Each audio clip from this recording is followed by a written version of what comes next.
Hello everyone, my name is Isabella Bryden, and today I will be taking you through SWOT analysis and emotional navigation of the different career paths that I am currently researching for my own interests. So, by using a SWOT analysis, I will explore different aspects of my two careers of interest, teaching and instructional specialization. This form of analysis will divide up different key factors that may influence my success in either career field and help me to better understand which may be a better fit for me. I will also identify the importance of navigating emotions in each field and how that may influence my career success. As an English teacher, some of my strengths are experience teaching youth, degree in educational studies. I'm very passionate about literature. It's a very important hobby of mine, and I'm known to have pretty significant leadership skills in my previous job experience. Some of my weaknesses are that I struggle with overstimulation when I'm working with younger kids. I do have a current lack of opportunity within my community. There's not very many jobs available at this current point in time, and I don't have an English major, so my degree is specialized towards education, but not this career path specifically. Some of the opportunities are that I'm well connected in the local educational network, substitution positions are in high demand, and there are multiple different school districts in my local area. So some examples would be the Portland School District, the Beaverton School District, Hillsborough, just to name a few. And then some of the threats of this career choice would be that it does require additional education to my bachelor's degree and licensure, which is very difficult in the state of Oregon. Substituting may not be sustainable long term, and it's a pretty competitive field for teaching, so it could take me a pretty long time to find open positions. As shown in the previous slide, my strengths are centered around my work experience, education, interests, and skills.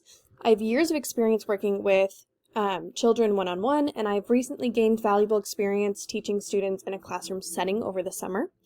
I'm also in the process of obtaining a degree in educational studies. My weaknesses include emotional self-management, such as anxiety and overstimulation, which could make working with younger groups more difficult.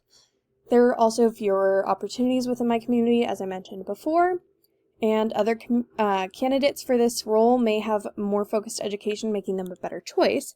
However, as I mentioned in the previous slide, I do have opportunities in multiple school districts, and I'm well connected within the teaching network, which has brought that high demand for substitute teachers to my attention.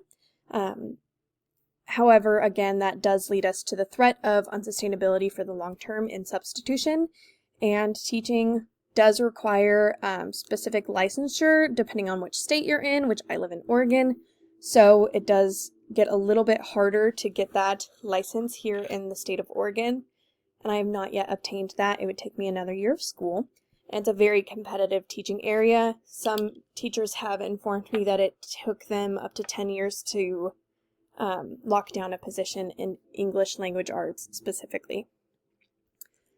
Connecting navigating emotions to being an English teacher. A teacher's role is to counsel students as they grow and mature, helping them integrate their social, emotional, and intellectual growth.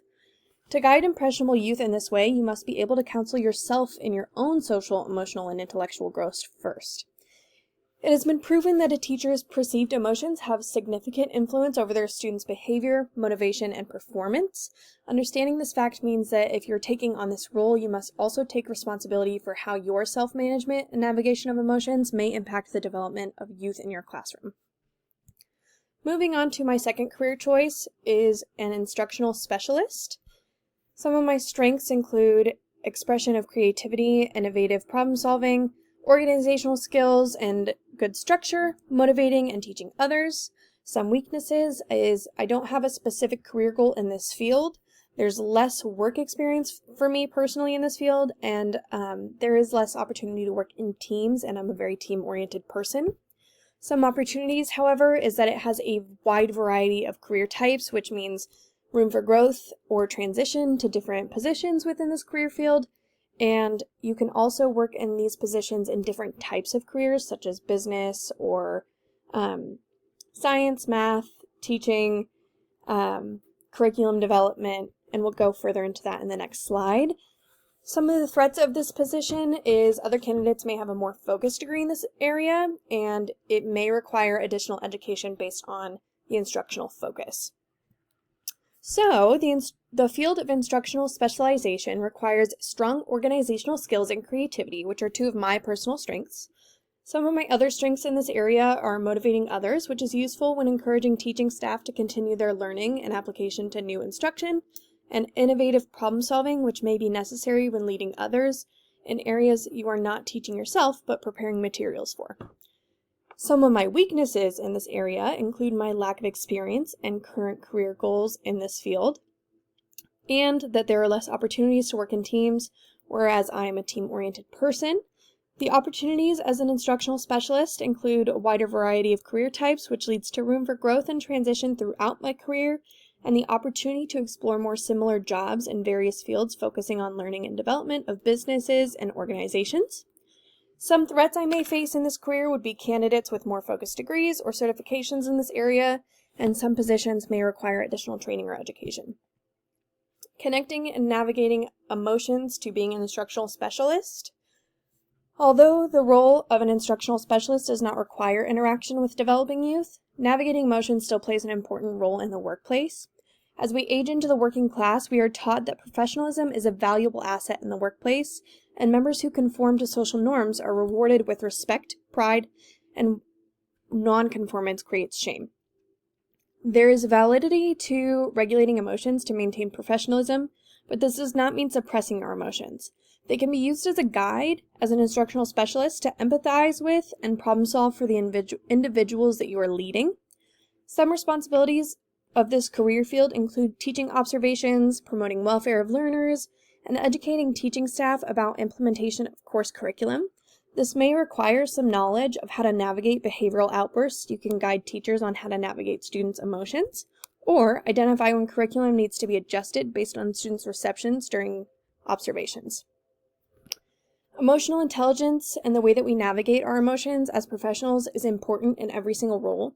What changes is who it impacts and how. So as a teacher, you may impact a developing child a little bit more significantly than if you are trying to relate to somebody who is a teacher as just an instructional specialist, and you're just trying to guide how they might handle that situation versus handling it yourself. But it is still important to have that emotional intelligence and continue to improve on it, regardless of which career field you are going into. On the side, you will see my references, and thank you so much for listening to my presentation.